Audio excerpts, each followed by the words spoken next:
What's going on, guys? It's Cliffy here. Again, I apologise for my voice. Still sick, still fighting through, but we are there. And not the greatest of starts for England as we are back here playing some Cricket Coach 2014 with this English side. We are just before the Cricket World Cup, so things are looking pretty good.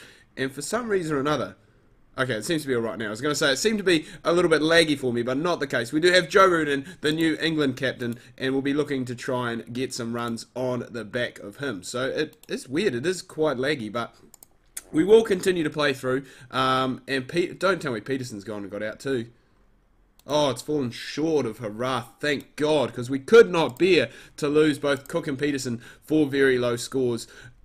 Basically, we've got this game, got another one-day international, and then we are heading into the Cricket World Cup. And I just thought, I was struggling for a video to release this weekend, and I thought, you know what, let's go back, let's play some Cricket Coach, see whereabouts we are at with our England career.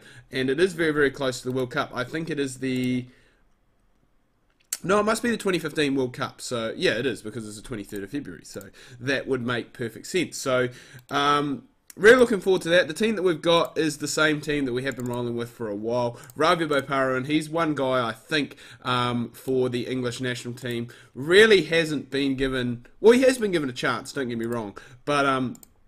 just an extended chance to the side. I think he's a very good middle order player, very good all-rounder. He will bowl those little dibbly-dobblies for you as well. But you just got to go and take that. I'm just going to close out of this, and hopefully that will slow down our, speed up our gameplay just a little bit, because for some reason or another, yeah, that's better. That's better. Bopara plays it away, carves it away, and it is out. So we are getting some good runs here, good early runs. However, we are 3 down inside the space of the first 15 overs, which is not a good start, especially with the side that we do have. So I think, oh, Ewan Morgan, you've got to be kidding me. We've got Bairstow and then we've got Woke. So that really is about it that we have left. Joe Root has pretty much been stranded at the other end. Remember, he did open up and he has just lost partners time and time again. 7th time he has passed 50, or it might have been the 8th time he's passed 50 in one-day internationals. So that is a huge, huge plus for him there. And we are just moving along quite nicely at a pretty good run rate, 5 runs per over. But at the moment, it really is about just trying to build a partnership between these two, because we don't really have a whole lot left in the tank once one of these two is gone. We've got Chris Wokes, who's a fairly good all-rounder, a guy I like using in this game. Again, just to give him a chance. I think he's one of those guys that can excel for me in the future. And we just really need at the moment Bairstow, I was going to say, to hang around with Joe Root, but we go and lose him. And that's not what we wanted heading into the 30th over. Where a lot of people say if you do have wickets in hand that you can double your score from this stage. However, the way we are going, I don't exactly like our chances, because we are already quite a few down. And all of us... Oh, now it seems to be going bloody sweet as good guns. So I really don't know what happened with the first part of the video, why it was so laggy, but it's alright, we will take it. We've got Bairstow and Wokes in now. Oh my god, I don't want to say the last line of defence, but it is definitely getting that way. Bresnan can hold a bat, but he's not a guy that you really want in for 15 overs or so, trying to get you towards a target, but it's looking like what it is going to be, and it is looking as though we are going to get definitely a under par total here. We really, man, the way we started off in the partnership and the way Joe Root got off to, really we should be looking at something a lot bigger than this. We do have the batting power play on now, so I think it's just time to go for it. Last 5 overs, and I was going to say, Bresnan, you almost bloody get out first ball. What is the point in that? Malinga goes, removes him for 56, and we are now in a fair bit of trouble with Stuart Broad, Steve Finn, and Jade Dernbach in the side here today. So going with a 4-prong, well, technically a 5-prong seam attack if you count Chris Wokes in there. But really, I just don't think enough runs on the board. We have somehow limped towards 234 with a ball left to go. So 235 is what Sri Lanka will be requiring here today. And we're just going to really hope that our bowlers can manage to stand up, because, man, they need to. The batters didn't do their jobs. That one there somehow has fallen short of Bopara. It went over his head. I don't understand the commentary in this game sometimes, but Dilshan drives.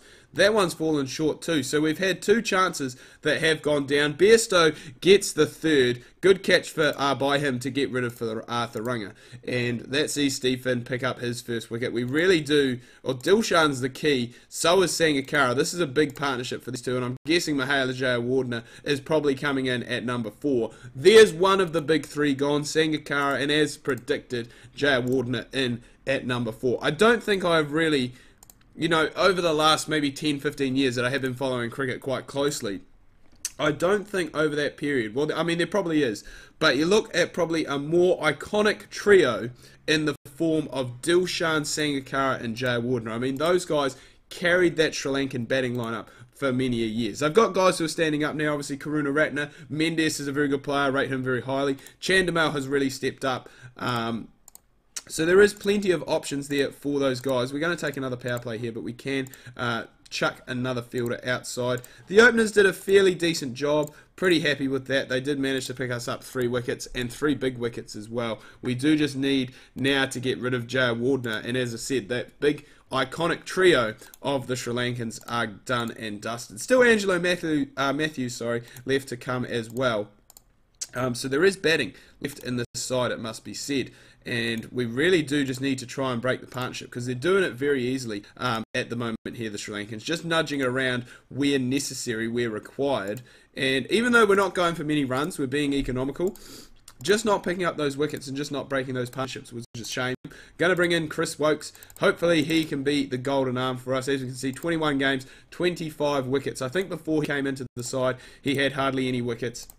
But we have changed him. We have made him a new man, a new player, a new bowler, and he has gone and got the job done. Just as Stevie Finn has done there, he picks up his 3rd for the innings.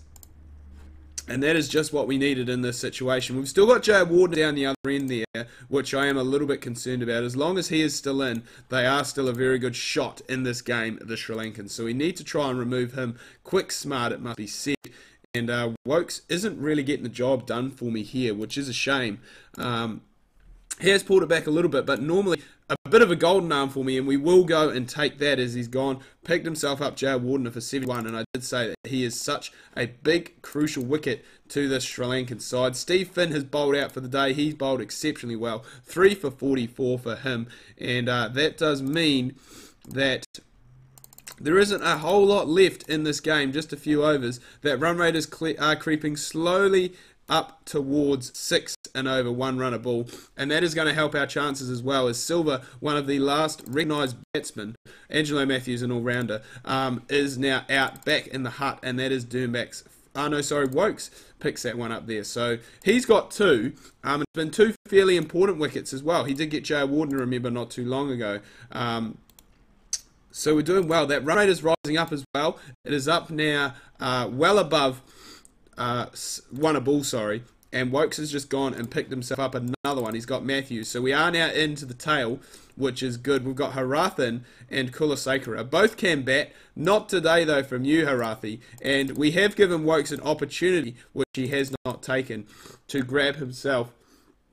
Excuse me, I'm glad this video is going to be over soon. I was going to say to grab himself the 5-wicket bag, but he couldn't do it. Came back, picked up 4, which is good, especially after the start that he did go through. Dernbach picks up 3, I think Steve Finn picks up 3, Broad goes wicketless, Bresnan goes wicketless, and England win by 31 runs, which is absolutely outstanding. Pakistan beat India in the 4th One-Day Internationals. Wow. That is absolutely crazy. But as you can see, we have wrapped up this series with 1 ODI left to spare. And then after this, we've got the granddaddy of them all, the World Cup in Australia, 2015 World Cup, which I'm really, really looking forward to. But anyway, guys, if you have enjoyed this video, make sure you drop a like, hit that thumbs up button. If you are new, please do subscribe. Social media links can be found down below in the description. If you want to chat, definitely go and hit me up there. Until next time, ka kite anoa.